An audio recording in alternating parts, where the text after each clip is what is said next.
പടക്കളം movie കണ്ടിറങ്ങിയിരിക്കുകയാണ്.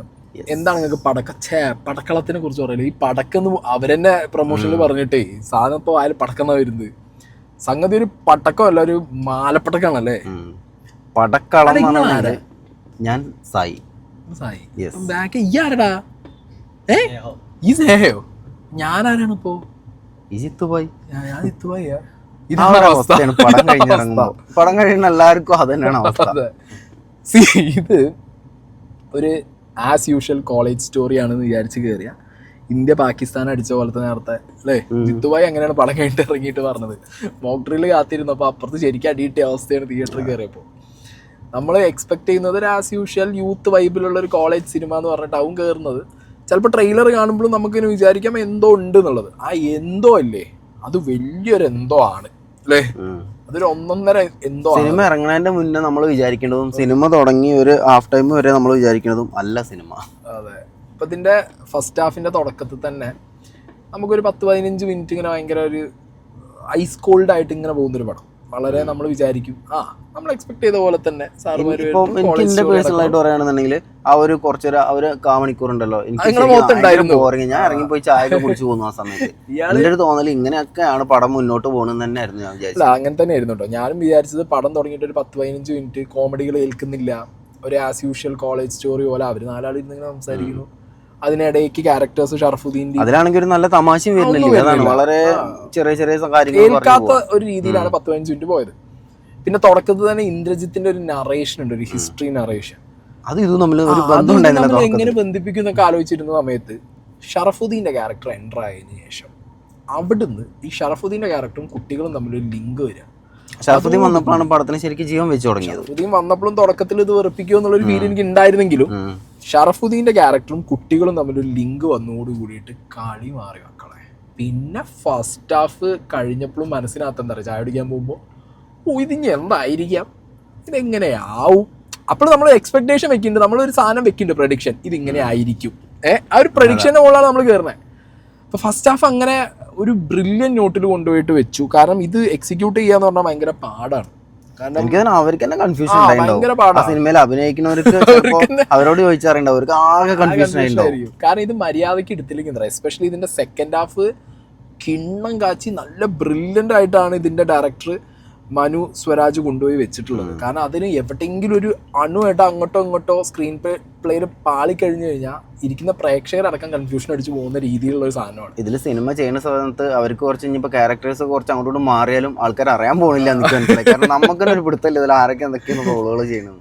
Okay. അപ്പോൾ first half അങ്ങനെ പോയി. ഫസ്റ്റ് ഹാഫിൻ്റെ ഒരു 10-15 മിനിറ്റ് ഇങ്ങനെ കുറച്ച് തുടക്കം ഒരു സ്ലോ ആണെങ്കിലും പടം പിക്കായതിനു ശേഷം മോനെ ഇതിന്റെ ബാക്ക്ഗ്രൗണ്ട് സ്കോർ ആണെങ്കിലും അല്ലേ, ഇതിൽ ഫസ്റ്റ് ഹാഫ് മൊത്തം കൊണ്ടുപോയിട്ടുള്ളത് കംപ്ലീറ്റ്ലി ഷറഫുദ്ദീന്റെ കയ്യിലാണ്. ഷറഫുദ്ദീൻ അങ്ങോട്ട് വിളയാടി കൊണ്ടുപോയ ഫസ്റ്റ് ഹാഫ് ആണ് ഇതിൽ. ഷറഫുദ്ദീൻ നമ്മളെ ചിരിപ്പിക്കുന്നുണ്ട്, നമുക്ക് ദേഷ്യം തോന്നുന്നുണ്ട്. ഷറഫുദ്ദീന്റെ ക്യാരക്ടറിന്റെ ഒരു ആർക്ക് തന്നെ ഈ സിനിമയ്ക്കകത്ത് അങ്ങനെയാണ്. അതായത് നമുക്ക് അയാളോടൊരു സാധനം നമുക്കിങ്ങനെ തോന്നും. അപ്പം അങ്ങനെ ഫസ്റ്റ് ഹാഫ് ഇങ്ങനെ പോയി. ഫസ്റ്റ് ഹാഫ് പോയി നമ്മളൊരു പ്രഡിക്ഷൻ്റെ വക്കിൽ ഇങ്ങനെ എത്തി. ഫസ്റ്റ് ഹാഫ് കഴിഞ്ഞപ്പോൾ സെക്കൻഡ് ഹാഫിൽ ഇങ്ങനെയൊക്കെ ആയിരിക്കാം. പക്ഷേ സെക്കൻഡ് ഹാഫിൽ 1-2 ഐറ്റം ഉണ്ട്.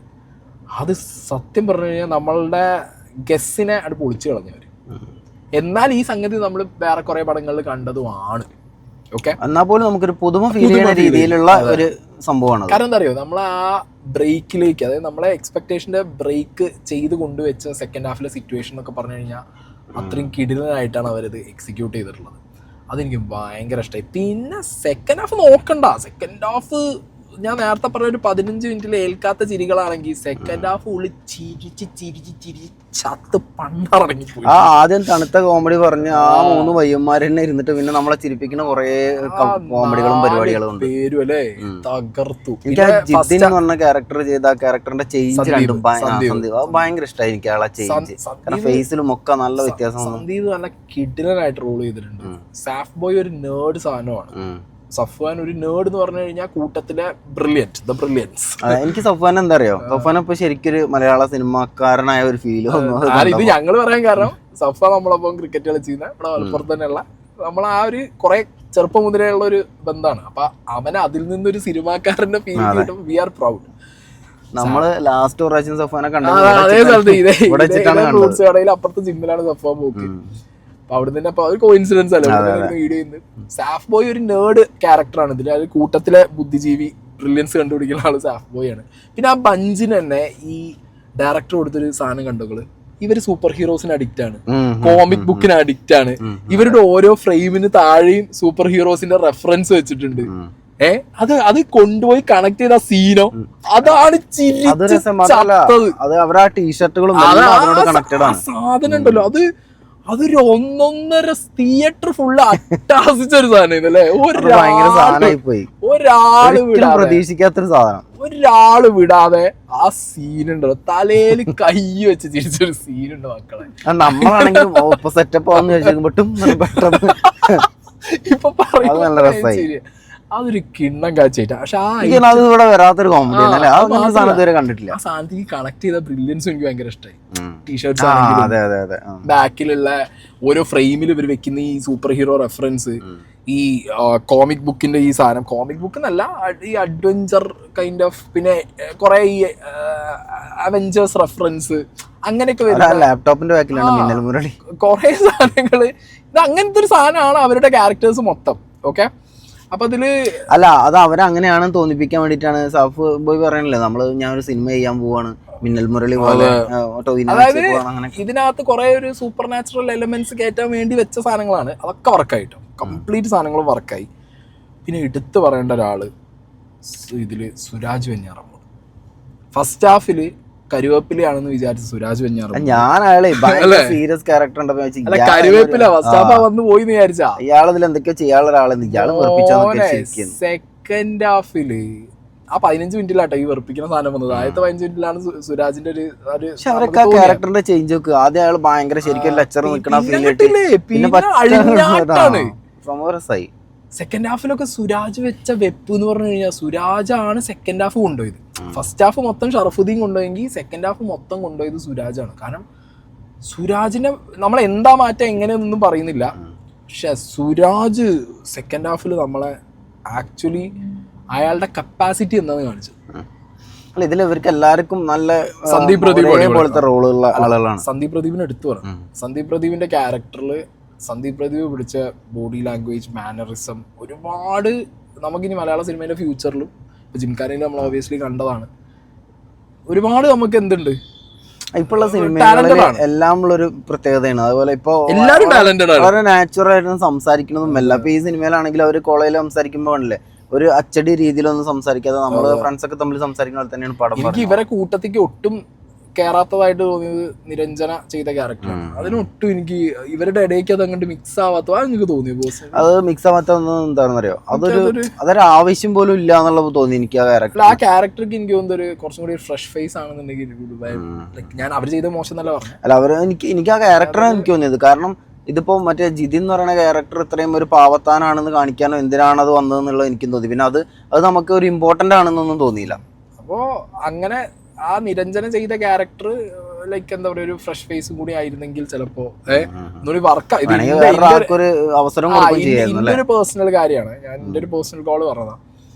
ബാക്കി എല്ലാ ക്യാരക്ടേഴ്സും എല്ലാ രീതിയിലും ഈ സിനിമ പോകുന്ന ഒരു ഹൈ സാധനമുണ്ട്. ആ ഹൈ സാധനത്തിനൊപ്പം ലിറ്ററലി തിയേറ്ററിൽ നമ്മളൊക്കെ പോകുന്നുള്ള കാര്യം ഉറപ്പാണ്. ശരിക്കും ഒരു ക്യാമ്പസ് പറഞ്ഞു പോണ സിനിമയിൽ ക്യാമ്പസിന്റെ എല്ലാ സാധനങ്ങളൊന്നും കാണിക്കണില്ല, എന്നാലും നമുക്ക് ഫീൽ ചെയ്യുന്നത് ക്യാമ്പസിലാണ് നടന്നുകൊണ്ടിരിക്കുന്നത്.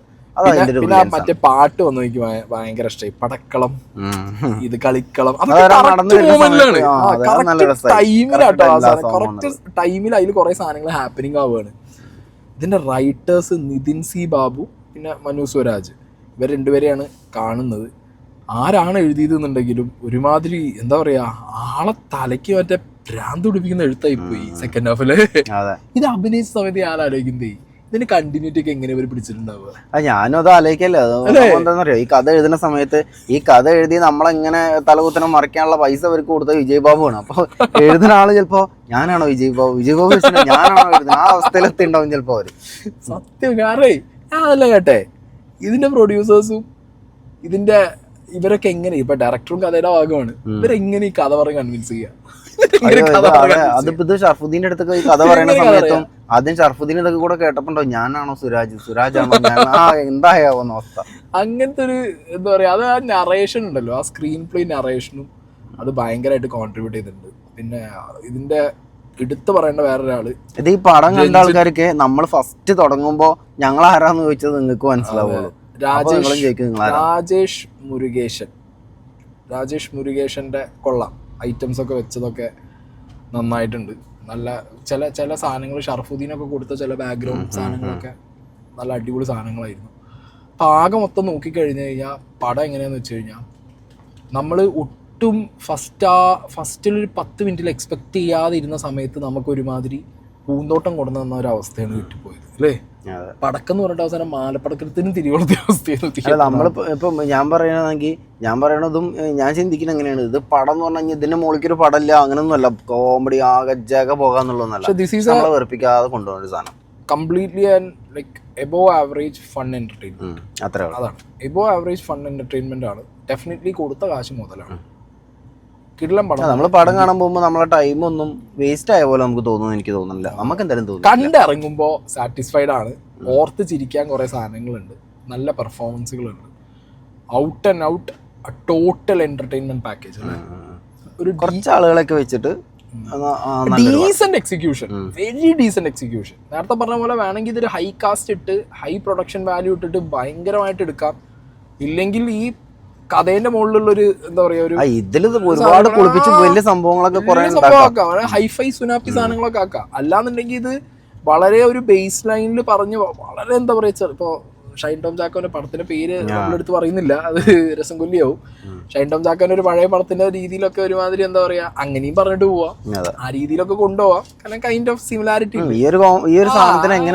എങ്ങനെ എടുക്കാം. പക്ഷെ ഇത് ഒരു ന്യൂജൻ വേർഷൻ ആയിട്ട് കൊണ്ടുവന്ന് ജെൻസി ക്രൗഡിനും കൂടി ഈ സിനിമയ്ക്ക് ആകെ ഒരു കൺഫ്യൂഷൻ സിനിമയ്ക്ക് ആവശ്യമുള്ള ഒരു കൺഫ്യൂഷൻ ഉണ്ട്.